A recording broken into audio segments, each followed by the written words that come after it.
কেনার পরে গরুতে ত্রুটি দেখা দিয়েছে, দেখেছি যে গরুর চোখটি অন্ধ, এক্ষেত্রে করণীয় কি? কুরবানির গোশত হিন্দুদেরকে দেওয়া যাবে কিনা? আমার আব্বা নিয়ত করছেন কুরবানির অতিরিক্ত একটা ছাগল, যেই ছাগলে আমার এলাকায় অনেক হিন্দু, তাদেরকে এখান থেকে গোশত দিবেন। বিষয়টি জায়েজ কিনা জানিয়ে বাধিত করবেন। আরেকটা জিজ্ঞাসা, নাবালেগ জবাই করলে বা 15 বছরের নিচে কেউ জবাই করার কারণে কুরবানি হবে কিনা? আরেকটা জিজ্ঞাসা, হুজুর পশুটি স্থানের কারণে কিবলামুখী করে শোয়ানো যায়নি এবং শক্তিশালী হওয়ার কারণে অনেক কৌশলে কিবলামুখী করার পরে পশুটি ঘুরে গেছে, এমন অবস্থায় জবাইও হয়ে গেছে, এখন এই জবাই জায়েজ হবে কিনা? 3 নম্বর, সম্প্রতি আমরা দেখেছি সিলেট সহ বিভিন্ন জায়গায় বান এবং যে ঝড় গিয়েছে তাতে দুর্যোগ দেখা দিয়েছে। আমার কথা হচ্ছে যাকাতের টাকা ত্রাণে দেওয়া যাবে কিনা? 2 নম্বর জিজ্ঞাসা, এক ভাইয়ের সামর্থ্য কম, আরেক ভাই সামর্থ্য আছে, 2 ভাই মিলে এক ভাগে শরিক হওয়া যাবে কিনা? কুরবানির গোশত বানাবার মজুরি হিসাবে কুরবানির চামড়া, জিগরি বা গোশত দেওয়া জায়েজ কিনা? এভাবে দিলে কুরবানির কোনো ক্ষতি হবে কিনা? প্রিয় ভাইরা, ভালো করে জেনে রাখেন, কুরবানি যেটা আমরা দেই, এই কুরবানির সময় আমাদের নিজেরা পারি না, আমাদের গ্রাম থেকে বিভিন্ন জায়গা থেকে আমাদের কিছু মানুষ অ্যাসিস্ট করার জন্য আসে, যারা আমাদের চামড়া ছিলানো, কাটা এইগুলোতে সহযোগিতা করে। এই সহযোগিতা করার যে বিনিময়, তাদের যে সময় দেয়, এটার বিনিময়ে গোশত, চামড়া, পারিশ্রমিক কিচ্ছু দেওয়া যাবে না। স্পষ্ট নিষেধাজ্ঞা, লা ইউতা আজরুল জাজ্জার মিনহা লিআন্নাহু কাবাইইন। যারা তোমার সাথে এই সকল কসাইগিরির কাজে শরীক হয় কুরবানিতে, এটা কখনো ওই কুরবানির পশুর কোনো কিছু দিয়ে আদায় করে দেওয়া যাবে না। এটা করলে এটা বিক্রয়ের ন্যায় হয়ে যায়। কুরবানি কোনো বিক্রয়ের বিষয় নয়। অতএব আপনি দিবেন, আপনার আলাদা ফান্ড থেকে সহযোগিতা করবেন, আলাদা জায়গা থেকে তার মজুরি দিবেন, হাদিয়া হিসাবে সব হিসাব কমপ্লিট। ওর আর কোনো চাহিদা আপনার কাছে নাই। এখন আমার মুসলিম ভাই, আমার পড়োশি, সে গরিব মানুষ, এখন তার এই ভাগ্য হিসাবে আপনি তাকে গোশত দিয়েছেন কিছু খাওয়ার জন্য, কিন্তু এটা এরকম নয় যে কুরবানি তুমি জবাই করে দিছো, কিছু টাকা এখানে কম নাও, একটু বাড়াই গোশত দিবনি, বেটা এতগুলা গোশত দিলাম তাও আবার টাকা চাস কেন? এটা যদি মনের মধ্যে থাকে, আপনার কাম হয়েছে। কিন্তু এই জন্য মেহেরবানি করে এই যে আপনার যে কুরবানির পশু, এটার মাত্র 2-4-5 হাজার টাকা, 1-2 হাজার টাকার জন্য এটাকে আপনি এলোমেলো করে ফেলেন না। খবরদার, পশুর চামড়া, পশুর কোনো কিছু দিয়ে আপনি বিনিময় দিবেন না। আর চামড়া নিজে ব্যবহার করতে দাবাগাত করে আপনি করতে পারবেন। কুরবানির পশুর চামড়া আপনি দাবাগাত করছেন, করে আপনি জুতা বানাইছেন, স্যান্ডেল বানাইছেন, বাড়িতে বিছাইছেন, কিন্তু যদি এটা বেচে দেন বা দিয়ে দেন, এটা পুরোটাই এতিম মিসকিনদের হক, এটা সাদাকার হক। সুতরাং আপনার জাজ্জারকে, আপনার কসাইকে, আপনার সহযোগীকে আপনি এই ফান্ডের থেকেও দিতে পারবেন না। এটা হচ্ছে গরিব মিসকিনের ভাগ। আশা করি আপনাদের উত্তর পেয়েছেন। 2 নম্বর জিজ্ঞাসা, এক ভাইয়ের সামর্থ্য কম, আরেক ভাই সামর্থ্য আছে, 2 ভাই মিলে এক ভাগে শরিক হওয়া যাবে কিনা? বিষয়টা বুঝছেন কিনা? একটা পশুতে রাসূলুল্লাহ সাল্লাল্লাহু আলাইহি ওয়াসাল্লাম যেরকম বলেছেন, আমারানা রাসূলুল্লাহ সাল্লাল্লাহু আলাইহি ওয়াসাল্লাম আন নাশতারিকা ফিল ইবলি ওয়াল বাকারি কুল্লু সাবআতি মিন্না। কেউ যদি উট থেকে, কেউ যদি গরু থেকে শরিক হতে চায়, আমাদের মধ্যে থেকে 7 জন মিলে একটা দিতে পারে। কিন্তু উনাদের কথা, 7 জনের মধ্যে আপন 2 ভাই, এই 2 ভাই মিলে এক ভাগ দিতে পারবে না। 2 ভাই মিলে এক ভাগ কুরবানি কারোটাই আদায় হবে না। বুদ্ধি কি? আপনি তো আপনার ভাইকে শরিক করতে যাচ্ছেন, যে আমার সামর্থ্য নাই, তোমার সামর্থ্য আছে, ভাই তোর কতটুক সামর্থ্য আছে?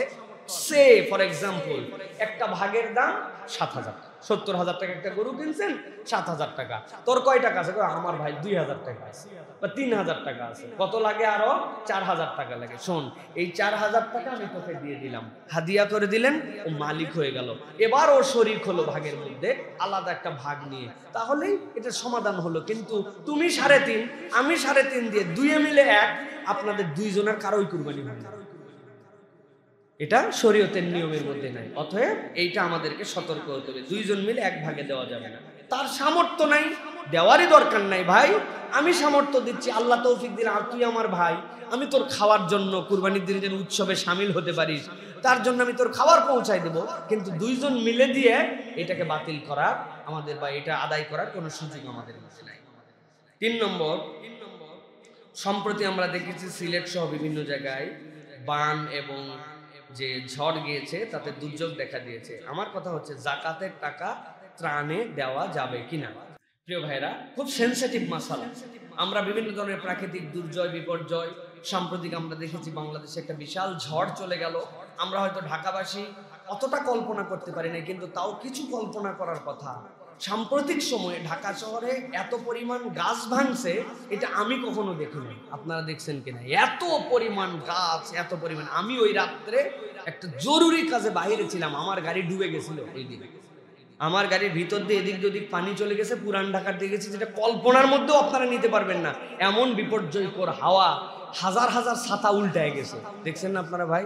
সাম্প্রতিক একটা ভিডিও দেখছি, এক সাংবাদিকের ছাতা উল্টানোর পর সবাই বলছে এই ছাতার কোম্পানি কি আমরা নিতে চাই। যে উল্টায় যাওয়ার পরেও ছুটে যায় নাই, ও খালি উড়েই যাচ্ছে। তো তার মানে আমি প্রকটতা বোঝানোর জন্য বলছি প্রিয় ভাইরা। এখন জিজ্ঞাসা হচ্ছে, এই যে এই সকল বিপর্যয়ে আমরা জাকাতের টাকা ত্রাণে দিতে পারবো কিনা। ভালো করে মনে রাখেন, জাকাতের টাকা ত্রাণে দেওয়া যাবে, তবে দুটা শর্ত আছে। এক নম্বর, জাকাতের খাতের হকদার হতে হবে। যাকে ত্রাণে দিচ্ছেন জাকাতের খাতের হকদার হতে হবে। দুই নম্বর, ওই টাকার মালিক তাকে বানায় দিতে হবে। বুঝতে পারছেন? আপনি জেনারেল ফান্ড হিসাবে দিয়ে দিলেন, কিন্তু আপনি তাকে মালিকানার শর্ত বুঝাই দিলেন না। আপনি তাকে মালিকানা বুঝাই দিতে হবে। জাকাতের হকদার, আপনি ত্রাণে টাকা দেন। মালিকানা বুঝানো মানে কি ভাই? এই 10,000 টাকা জাকাতের নাও বললেও হবে, প্রকাশ করারও দরকার নাই। তাকে মালিক বানাই দিলেন। এখন তুমি এটা দিয়ে ঘর বানাও, খাদ্য কিনো, এটা তোমার ব্যাপার, কিন্তু মালিক বানাই দিতে হবে। ইন্ডিভিজুয়ালি আপনাকে, ব্যক্তিকে আইডেন্টিফাই করতে হবে।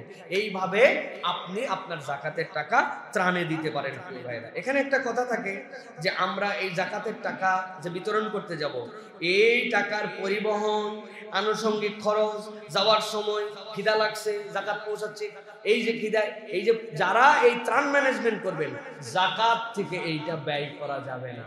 বলবেন ওয়াল আমিলিনা আলাইহা। আমিলিনা আলাইহার ব্যাপারে ফুকাহায়ে কেরামের বক্তব্য, উত্তোলনের সময় যারা এই জাকাত উত্তোলন করবেন ওই ক্ষেত্রের আমেল, যারা ডিস্ট্রিবিউট করবেন ওই আমেলদের ক্ষেত্রে এটা ব্যবহার করা যাবে না। বুঝাতে পারছি আপনাদেরকে? জাকাত তুলতে গেছেন কেউ, তাহলে ওইটার ব্যবহার করতে পারবে, কিন্তু এটা ব্যবহার করতে পারবে না যে ডিস্ট্রিবিউটের ক্ষেত্রে জাকাত ব্যবহার করতে পারবে না। সুতরাং যদি কেউ ত্রাণে জাকাত দিতে চান, একটু বুঝে সুঝে দিবেন। আর যারা এই ক্ষেত্রে আলহামদুলিল্লাহ শতভাগ ট্রাস্ট ধরে, শতভাগ বিশ্বাস অর্জন করে কাজ করছেন, আপনার চোখের সামনে সেগুলোর উদাহরণ আছে, সেখানে আপনারা দিবেন ইনশাআল্লাহ। আশা করা যায় আমানতের সাথে এটার ব্যবহার হবে ইনশাআল্লাহ। আরেকটা জিজ্ঞাসা, নাবালেগ জবাই করলে বা 15 বছরের নিচে কেউ জবাই করার কারণে কুরবানি হবে কিনা। আরেকটা জিজ্ঞাসা, হুজুর, পশুটি স্থানের কারণে কিবলামুখী করে শোয়ানো যায়নি এবং শক্তিশালী হওয়ার কারণে অনেক কৌশলে কিবলামুখী করার পরে পশুটি ঘুরে গেছে, এমত অবস্থায় জবাইও হয়ে গেছে, এখন এই জবাই জায়েজ হবে কিনা।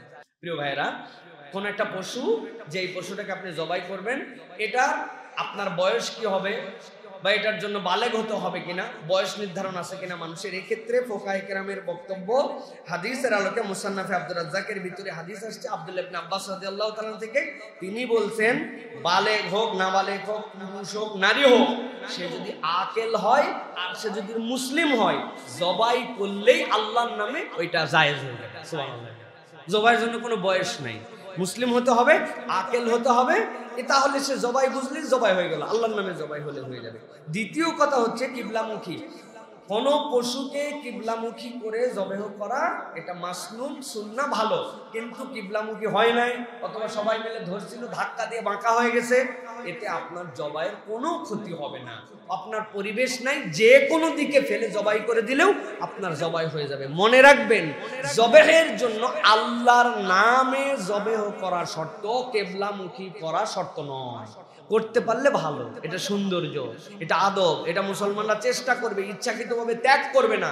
কিন্তু পারে নাই অথবা নড়ে গেছে, বেশিরভাগ প্রাণী তো নড়ে যায় ভাই, আপনি যেভাবেই ধরেন কঠিন হয়ে যায়। ব্যক্তিগত পর্যায়ে যারা কসাইরা থাকেন আমাদের ভাইয়েরা এই সেক্টরে, তারা জিনিসটা বোঝেন, কিন্তু আমরা তো সবসময় বুঝি না। যেমন আপনারা হয়তো শিখে ফেলছেন অলরেডি কোন জায়গায় জবেহ করলে সবচেয়ে সুন্দর হয়। কসাই ভাইদের সাথে আমি যতটুকু শিখছি, এই দুই কান, প্রাণীর টেনে নিয়ে আসতে হয় গলা বরাবর। এই দুই টান সোজা করে টেনে আনার পরে যেই বরাবর হয় ওই জায়গাটার মধ্যেই হুলকুমের মধ্যে ফাঁকাটা থাকে, এপার আর ওপার। অল্প একটু টান দিলেই জবাই হয়ে যায়, অনেক সময় দুই হাত দিয়ে ফোসালেও হয় না। অতএব এটা কৌশলের ব্যাপার, এটা জেনে নিবেন, বুঝে নিবেন। পশুকে কষ্ট দিয়ে কুরবানি করা না জায়েজ। নবী করিম সাল্লাল্লাহু আলাইহি ওয়াসাল্লাম বলছেন, এই পশুকে তুমি মারার আগে আরো কয়েকবার মেরো না। আল্লাহ রাব্বুল আলামিন তোমাকে এই বৈধতা দেন নাই। অতএব জেনে বুঝে সুন্দর করে জবাই করতে হবে। নাবালেগ জবাই করলে জবাই হয়ে যাবে, এদিক ওদিক কিবলা মুখ থেকে সরে গেলেও জবাই আদায় হয়ে যাবে ইনশাআল্লাহ। কুরবানির গোশত হিন্দুদেরকে দেওয়া যাবে কিনা?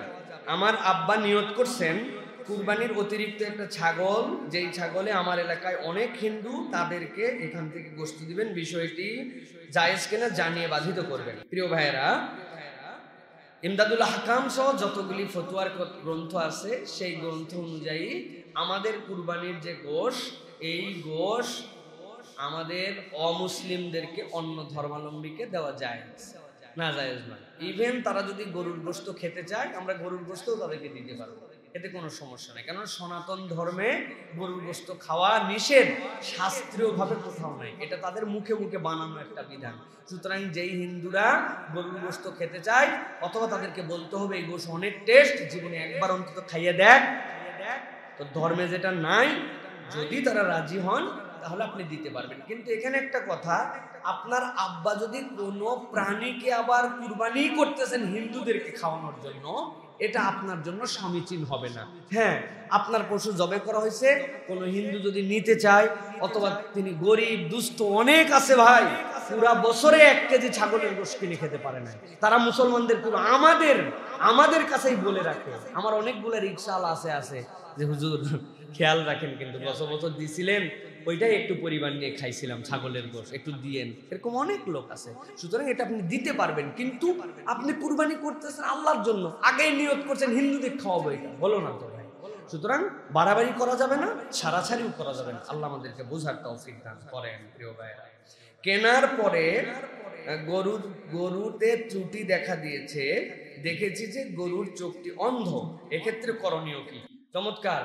গরু যেটা কিনবেন, কেনার ক্ষেত্রে আপনাকে সিনসিয়ার হতে হবে। লেজ কাটা, কান কাটা, অন্ধ, যেটা বিকলাঙ্গ, প্রতিবন্ধী, পা ভাঙ্গা, এগুলা কুরবানি না। কুরবানির পশুটা সবচেয়ে সুন্দর হবে, অবয়বভাবে সুন্দর হবে, এটা দেখতে সুন্দর হবে, কিন্তু বুঝতে পারেন নাই, কেনার পর দেখছেন অন্ধ। মাসালা দুইটা, যেই লোকটা কেনার পরে তার নতুন করে কেনার সামর্থ্য নাই, মানে সে গরিব, তার লেভেল এই পর্যন্ত, তাহলে সেই ব্যক্তির এটা দিয়ে কুরবানি করলে কুরবানি আদায় হয়ে যাবে। কিন্তু আল্লাহ অঢেল সম্পদ দিয়েছেন, টাকা পয়সাওয়ালা, তার জন্য এই কুরবানি বিক্রি করে দিয়ে, এই পশু বিক্রি করে দিয়ে নতুন একটি কুরবানি তার জন্য কেনা জরুরি। তিনি একটা বিশুদ্ধ ওই সময়ের মধ্যে হলে কিনে এই প্রাণীকে কুরবানি দিবেন। আল্লাহ আমাদেরকে বোঝার তৌফিক দান করেন। প্রিয় ভাইরা,